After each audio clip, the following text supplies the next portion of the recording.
Welcome to Thoughts on the Market. I'm Cedar Ekblom, equity research analyst covering the European building and construction sector for Morgan Stanley Research. And I'm Laurel Durkee, head of the Global Listed Real Assets team within Morgan Stanley Investment Management.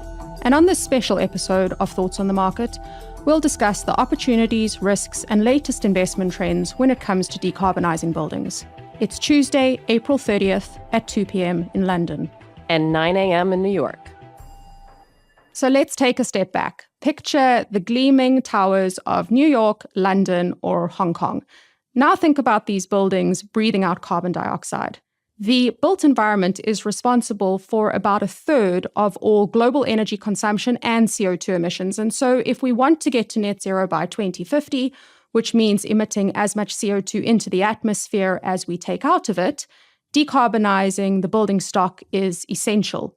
We've been doing a lot of work in Europe from the research side to try and understand how the investment trends are linked to this topic. But Laurel, I wanted to have you on the podcast because I wanted to understand how you're coming at it from the other side as a real estate investor and portfolio manager.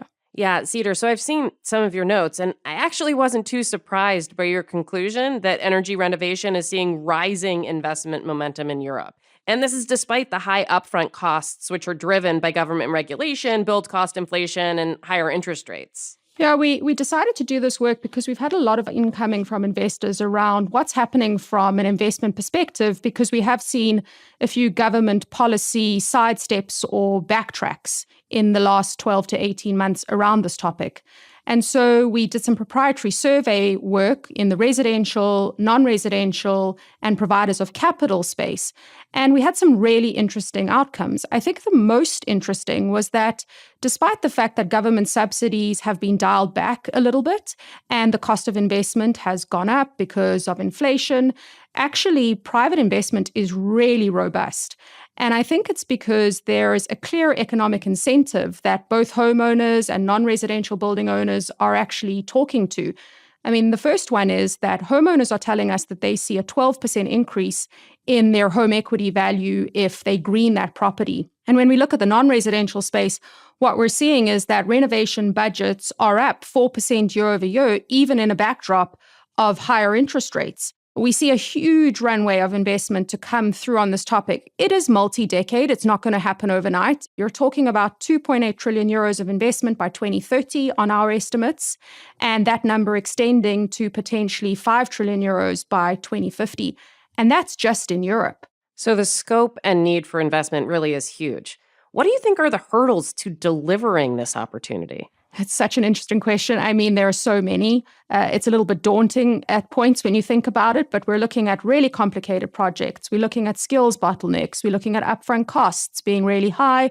We're also looking at energy policy not necessarily being aligned in every region in Europe. So yes, it's going to cost you a lot, but basically the respondents to the surveys tend to suggest that the benefits are actually starting to outweigh those potential costs.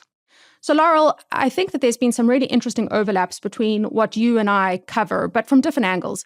Let me pivot to you. How do you think about sustainability when it comes to real estate investment in your seat? Yeah, bottom line is that understanding and incorporating sustainability in real estate investing really is very important. And we need to be aware not only of the physical risks, but also those transition risks associated with buildings. Taking a step back, what I'm observing is that real estate is seeing the sustainability focus really play out from three different constituents, and that's from investors, from regulators, and from tenants. So from that investor perspective, we're seeing increasing demand for sustainable linked financing investing. Think green bonds. In some cases, you're actually seeing more favorable spreads for green financing versus traditional. And ultimately, that means better cash flows for companies. We also have that coming from the government. What we see is a continued evolution on regulations. And there have been several real estate-specific laws being adopted across the states. All of these have the objective of providing greater transparency on carbon emissions with the ultimate goal of reducing such emissions. Now, lastly, for tenants, we're seeing increasing demand for sustainable investing class buildings. There's actually a growing body of evidence that shows sustainability is impacting leasing decisions and resulting in rent premiums. So, how do we think about integrating ESG into your investment process? So there's a number of different metrics that we're looking at. We've run a proprietary analysis really trying to identify the most financially material factors. And we've ultimately concluded that the most important factors to be looking at are the absolute level of emissions and then the progress towards reducing those emissions, water and waste usage, green certified buildings, among a number of other factors.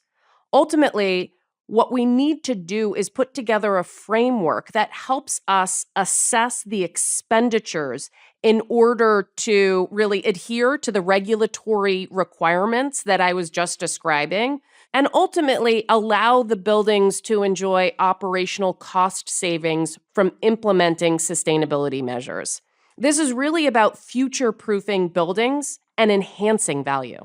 So it sounds like really a topic around trying to understand where there may or may not be stranded assets. We've spoken a lot about this topic in Europe, but maybe you could talk a little bit about what's happening from a sort of policy backdrop in the US. Yeah, so government really is driving a lot of this change, both at a federal and at a state level. So from a federal perspective, it really is more of a carrot as opposed to a stick with regard to implementation and adoption, really rewarding those who embrace sustainability. Now, interestingly, from a state perspective, it's a bit more of a stick than a carrot. Buildings not in compliance will be subject to fines and penalties. It's actually estimated that those penalties could be upwards of $1 billion annually by 2030. I should also mention that the SEC is getting really involved with the adoption of new climate-related disclosure requirements. Now, this isn't real estate specific, but it is impactful nonetheless. New requirements mandate companies to disclose material Scope 1 and Scope 2 greenhouse gas emissions. Right now, less than 30% of U.S. companies even attempt to disclose Scope 3, and that's even less for real estate. Now, Cedar, these Scope 3 emissions are really where our worlds intersect most given the built environment. So for a typical property owner, Scope 1 emissions represent about 25%.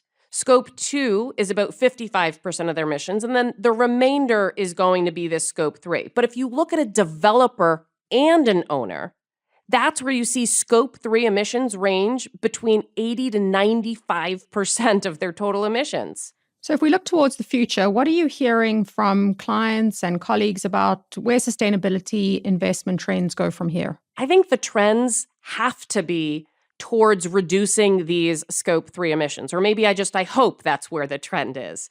You really need for building developers and owners to focus on development processes, building products and materials, and you need to see innovation within that space. Now, how about from your side, Cedar? What are you hearing from various companies you cover about the trends they foresee? The building materials and products businesses are really bullish on the long-term investment horizon on this topic. And we can see that in some of the data in Europe. The new build environment is under a lot of pressure. Higher interest rates have impacted affordability, and we have some activity in new build down 20 to 30%. And yet, when you look at the renovation and the refurbishment sector, we actually have a much more resilient backdrop. So look, our companies are really bullish on this. We ultimately see this manifesting in a higher multiple for businesses linked to this theme over the medium term.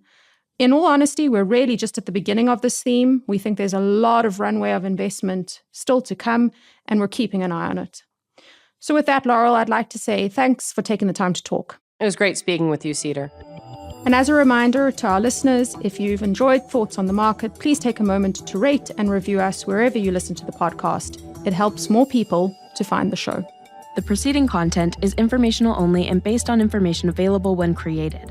It is not an offer or solicitation, nor is it tax or legal advice. It does not consider your financial circumstances and objectives and may not be suitable for you.